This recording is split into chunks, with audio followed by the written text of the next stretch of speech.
You see, the truth is, family, black people, we cannot function without being dysfunctional. It's primarily in our DNA. You can go back. This is way before antebellum slavery. This is way before the transatlantic slave trade, the sub-Saharan slave trade. You know, you can go all the way back to the days of ancient Kemet. We've had dysfunctional culture back then, right? So the thing about it is, family, is that we love drama. You know, we live in an era of social media, right? We live in an era of technology, millennials, Generation Z, et cetera, et cetera.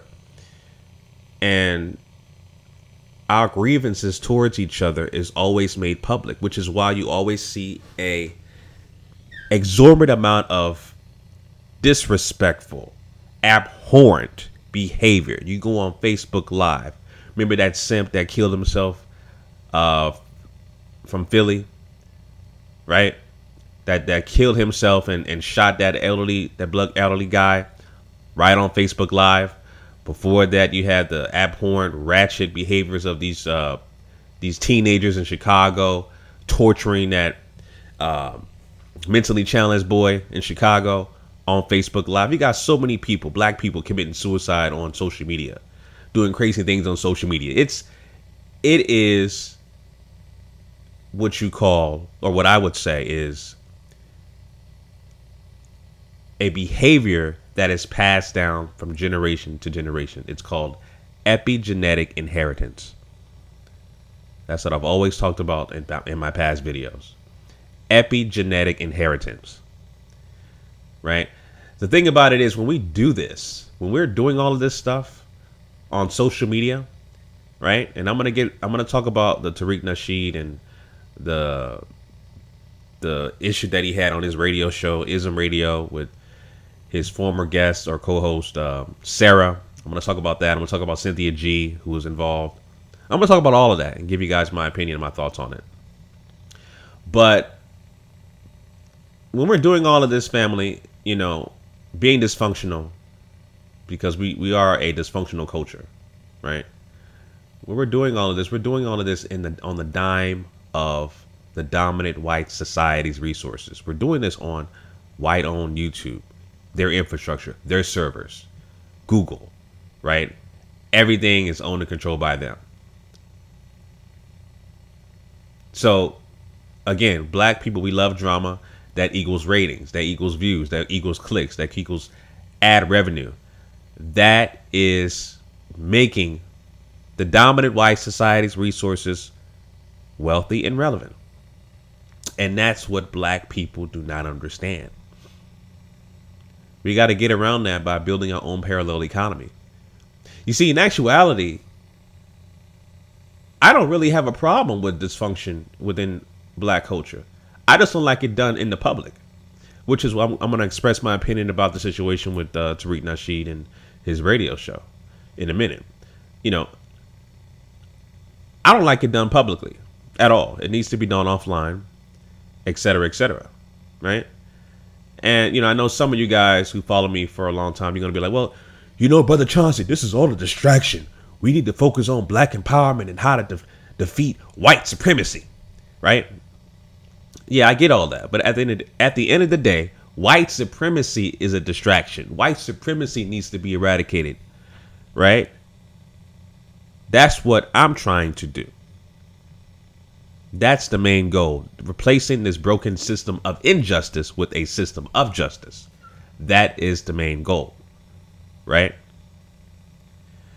So, family, I was watching quite a few videos regarding the incident with Tariq Nasheed and his radio show, Ism Radio. Now, I'm going to be honest, I've never listened to the Ism Radio show.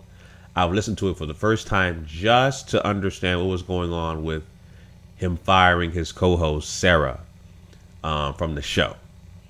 Okay, I listened to it for the first time the other day, and I was like, this is the state of black people right now. People call in for relationship problems.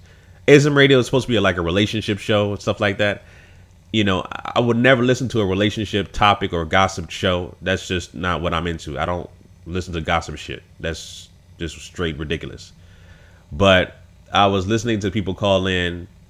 Well, like I said, I'm going to address to Sarah and Tariq Nasheed beef also. But I was listening to people call in to his show. You had people talking about, hey, Tariq, I got a baby daddy, and I'm wondering I should put him on child support. He's just getting out of jail. What should I do, Tariq? I'm like, woman, why did you open your legs to a degenerate, low-life thug who has no money and no value? Question yourself. Were you raised by a single mother yourself? Huh? Were you raised in a low-income environment? That's what I'm thinking. That's what kind of advice I give that woman. Some other chick was like, some other chick that called was like, Tariq, I was married for 10 years and my husband doesn't want to hold my hand. Tariq, what should I do?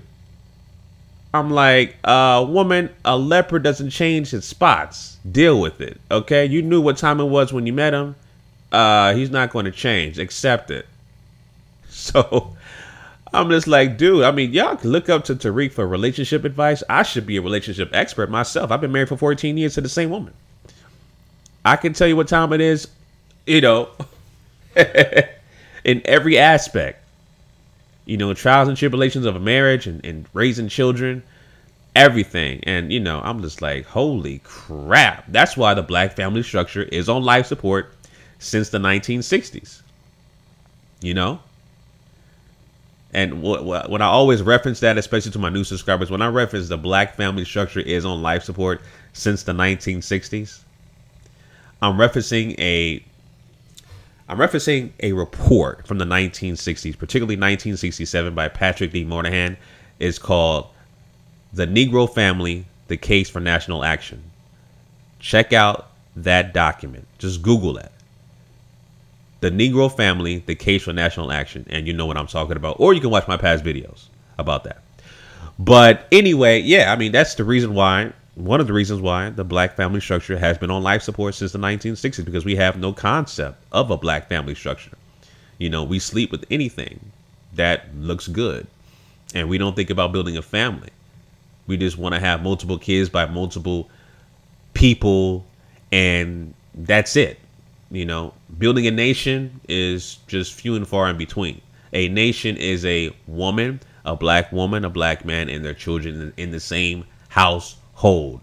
Point blank and simple. Not concubines like that dude, Brother Polite, who got concubines. They're not married at all. No, that's not a structure. It's a man, a woman, and the children. Look at the days of ancient Kemet, right? Look at that. You had Heru, you had Asar, you had the children. So it's been like that since day one. Right? So, yeah, so like, the radio show is ridiculous. I would never listen to no damn relationship expert show. That's just stupid as hell. But, you know, Tariq is milking it. Apparently he is looked upon as a relationship expert to fix your problems. Which I can fix the problems in 10 seconds and give you guys the answers straight off the top, like I just did. So, but yeah. So the situation with this chick Sarah. So from when I'm looking at the show, and like I said, this is my first time listening to the show. So, first of all, Tariq has two co-hosts on the show. One named Sarah. And forgive me if I forget the other chick's name. Comment down below if you know her name. But there's two chicks. Now, these two chicks are women, young women on the come up. Early 20s, mid 20s. They're on the come up, right? They really don't have a foundation. They don't have a legacy for themselves whatsoever, right? If they were, you would see them on Hidden Colors. But they're not. They're complete opposite. They don't have any knowledge or wisdom of themselves. So Tariq is able to control them and manipulate them. That's the reason why they're on the show. They're completely clueless. You know, otherwise he would have people like, you know, he would have people like Shahrazad Ali or Dr. Frances Cress Wilson before she passed. You know, people of substance on his show, right? He would have that on his show. instead of these chicks who are clueless and naive and just don't have any substance to them whatsoever. And he is able to manipulate them and tell them about things. That's the reason why they're on the show. I would call them empty vessels to be filled by Tariq. That's how I look at it. That's how I see it. Right? So I'm listening to these chicks talk, and the chick Sarah, she was talking about, well, I asked Tariq Nasheed if he's a pimp or something like that. And I'm like, okay, you ever heard of Google? You ever heard of Google search engine? If you Google Tariq pimp, which I just did, this image comes up, and this is the image they were talking about right here. This goes directly to a YouTube page. Again, YouTube, Google infrastructure, the dominant white society's resources. This is what it's on. You do a Google image search, and this is what comes up. This is clearly a video. You watch the video. This is clearly a parody. So I'm not. Again, these women that's on this show, okay, they're empty vessels. They don't know anything. But this is common sense in today's day and age. This is no way that you cannot understand how to use Google and search this Tariq Nasheed pimp and look at Google images, and you'll see what pops up. So Sarah is a complete empty vessel, and that's just from my perspective. All right, complete empty vessel. So that's how the argument started. From my understanding, is that she kept asking him about Tariq Nasheed being a pimp, but she was referring to a picture she saw about him, with the pimp outfit or whatever. And she clearly does not know how to use Google, completely ignorant to that, naive to that. And it's not an excuse at all in today's age. It's just not. I think Tariq was mentioning, she kept asking us because Tariq was trying to drive her to work or something like that. And she kept asking him about him being a pimp and the fact that she had weed on her purse. And Tariq felt some type of way about that. She felt that those were very informant type questions, right? Questions to get you locked up, like you're wearing a wire and you're trying to set him up with some key words, because he's on high alert. He's being tracked by the feds and stuff like that because of what he does, which I can understand. So those were some really dumbass questions. But again, these are the people you hired. You knew what you were getting into when you hired these people. You were looking for these type of people, these empty vessels, to be controlled. But these empty vessels are out of control, right? And so with this radio show, Ism Radio, he would have been better off doing the show by himself. He's going to get his following to call up on the show about relationship advice. He would have been better off just doing the thing by himself, not to have these damn empty vessels on the show that add really nothing to the show. And I listened to the show for like 20 minutes and just cut it off after that. Right? But like I said, those are the people he hired. Right? And from my understanding is that the other chick that was there, the other co-host, she's a new co-host. So there was someone before her that got fired as well. So right now, Tariq's employee turnover ratio is pretty high. It's like 50-50. These empty vessels that come on your show, they are out of control. That's a pattern right there. You need to understand that, having these type of chicks on your show doesn't add any value, in my opinion. Right? So, yeah, family. So, I mean, like I said, this kind of situation, when it escalated and Sarah's voice was, her voice got high. she was getting heated, and then Tariq was like, okay, enough with that. Just step. Just get out of my office. Just get out of my office. Bye. Right. And right there, you knew. Well, right there, I knew. That was it for her. She's done. But the fact that he couldn't control her the way he wanted to, that's the reason why she left. She was out of control. She was disrespectful. This is from my perspective, family. This is from my perspective. All right. When you're hired to be an empty vessel, that's what you are. Here's the thing. If I'm not sure what the hiring or the interview process was, if Tariq would just said straight up off the gate, you're here to be an empty vessel. I know you don't know a lot of things. I know you're naive. I know you're young. I'm here to run the show. I'm the boss. You listen and you make some few points, but that's it. Stay in line. If the interview process was like that, they knew who their role was from jump, maybe this issue wouldn't have happened. But it did happen. And, the public display of dysfunction occurred. And this is what we're talking about right now.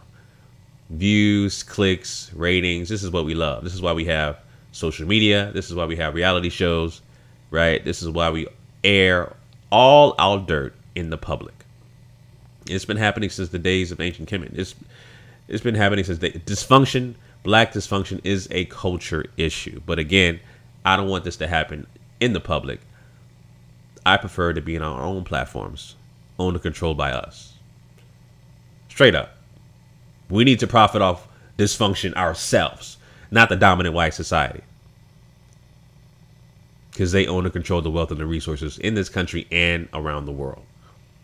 It's just that simple. Right? And now, so going back to Sarah, this chick Sarah, the co-host from or the former co-host from Ism Radio. So now she's going on social media, Periscope, Twitter, Instagram to tell her side of the story. I did watch the live stream with her and Cynthia G. Cynthia G. I like Cynthia G. I like when she says Caucasoid devils. This is really funny to me how she says it. Her voice is a little annoying, but I do like the way she says Caucasoid devils. Me personally, I prefer troglodyte, but it's just funny how she says that Caucasoid devils. It's funny as hell. But I did see the live stream with her and Cynthia G, and they were talking about what Tariq Nasheed is doing is defamation, et cetera, et cetera. You can't publicly defame. You can't publicly defame a past employer, stuff like that. So they were talking about getting, a lawsuit against Tariq Nasheed. Now, me personally, that I don't think that's going to fly at all. I don't think you really have a case against that.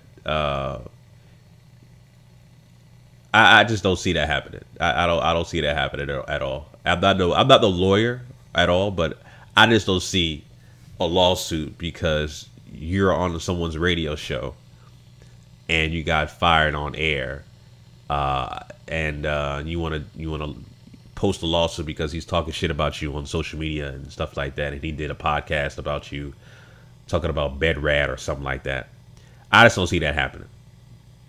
I don't see that happening. It's the situation at that particular moment, because of the fact that you're on his radio show, and from what I understand from her Periscope stream, she said she got paid $85 for the show. That sounds like under the table money to me. That don't sound like no W-2. So I don't even think there's paperwork involved. It's just you come to the show and I pay you in cash and that's it. That don't even sound. So I don't even think there's no paperwork at all in terms of this particular quote unquote job she have with Tariq Nasheed. I don't even think there's no paper trail whatsoever. That's why I said that the case is going to be thrown out because there's no paperwork. So that's just my opinion. So, But yeah, family, you know, it is what it is when it comes to black people being dysfunctional. We can't function without being dysfunctional. Let's just keep it real. We cannot. You know, you can be all about black empowerment and trying to defeat white supremacy and all that stuff all you want, but you will slow down to watch a car wreck. You've done that. You've done that. You will click on a video about Tariq Nasheed versus Tommy Sotomayor, aka Crispy. You will watch that. Right? Like I said, but my thing is, let's do that on our own dime. Let's do that on our own resources. I want to see less of this on YouTube and more of this, right? More of this kind of stuff on our own platforms. Not on YouTube. If we got to take it there.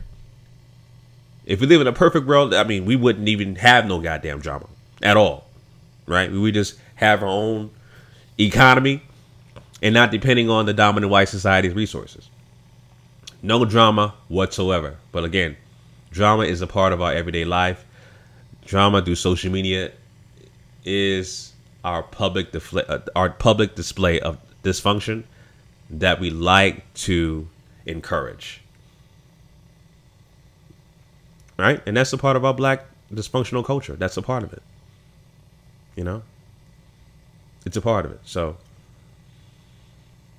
it is what it is, family. So those are my thoughts on that, on the videos that I saw about this Tariq Nasheed and Sarah co-host drama. You know, I just, like I said, the other day I wanted to see what was going on. I just saw a lot of tweets and Instagram posts about it. So I said, let me take a look at the video and see what's going on. So I watched it, and now those are my thoughts on that, family.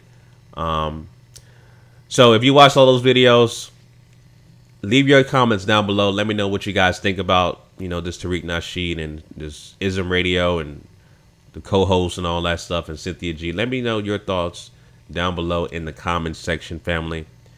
All right. Make sure you guys follow me on social media at The Black Separatist on Instagram and Twitter. Until next time, Chauncey, a.k.a. The Black Separatist, signing out. Peace.